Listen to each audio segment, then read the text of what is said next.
Soy el pastor Juan José Gil. ¿Saben? La Biblia, especialmente la carta de Pablo a los Efesios, nos habla de esa lucha en el espíritu, la guerra espiritual, o la guerra para derrotar al enemigo espiritual. En otras palabras, como Pablo mismo dice, no se trata de armas físicas, no se trata de enviar cañones o ver cómo podemos pelear de alguna manera que dobleguemos, humillemos a nuestro enemigo. No se trata de nada de eso. La guerra espiritual se trata de entender que efectivamente hay una lucha. En este momento la ha habido durante toda la historia de la humanidad. Una lucha para derrotar al ser humano de manera que no pueda alcanzar fortaleza,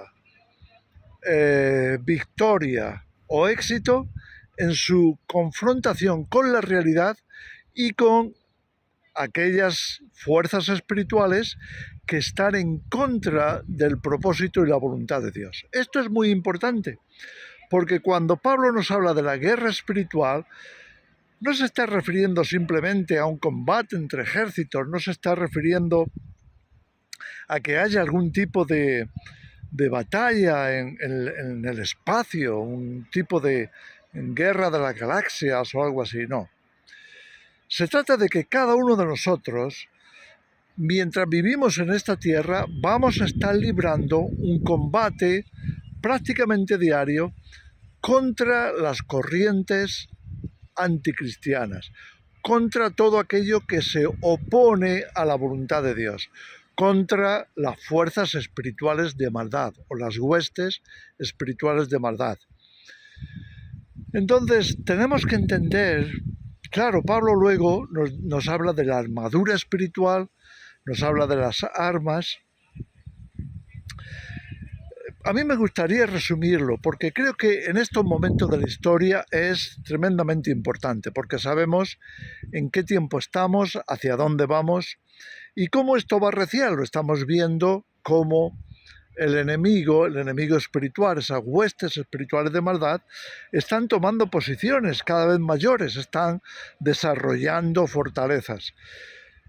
Cuando hablamos de fortaleza, por supuesto, me refiero a las creencias, los pensamientos que se instalan en la mente de los seres humanos para defender posiciones que son totalmente engañosas, que son mentira, que se oponen a la verdad, se oponen al propósito y la voluntad de Dios. Y tenemos que estar muy conscientes de eso para no dejarnos engañar y, por supuesto, para no dejarnos derrotar. Entonces, ahí la clave, no te quepa la menor duda, más importante de todas, es la revelación, la palabra de Dios.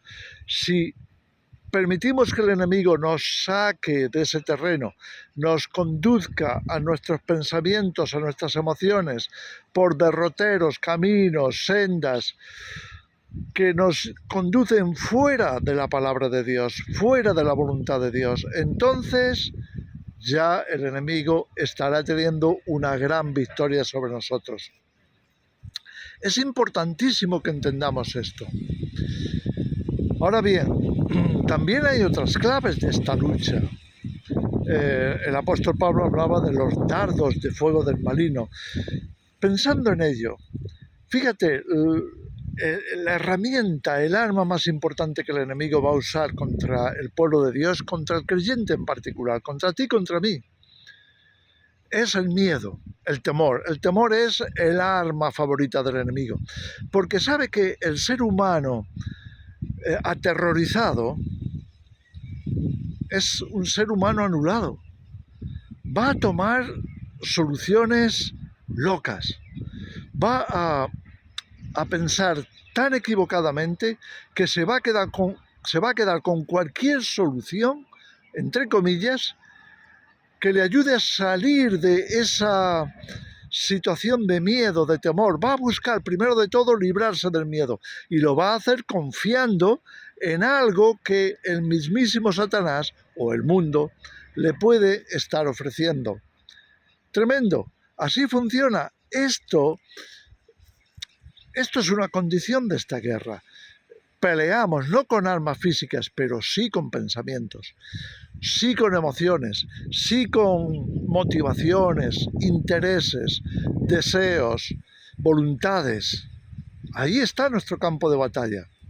Y por eso tenemos que entender cómo funciona esto. La guerra se puede vencer si consigues que el enemigo te aterrorice, te vencerá. Por tanto, no podemos permitirlo. ¿Sabes? Cuando estamos nosotros suficientemente firmes en nuestra fe, realmente confiando en Dios, quien se aterroriza es Satanás. Y él es el que huye, porque no puede enfrentarse a la luz de la fe, a la luz de la verdad, a la luz de la palabra de Dios, a la luz de la revelación divina. Para él es demasiado. Sabe que no puede contra ello y entonces huye para no ser humillado, huye para recuperar energía, fuerzas.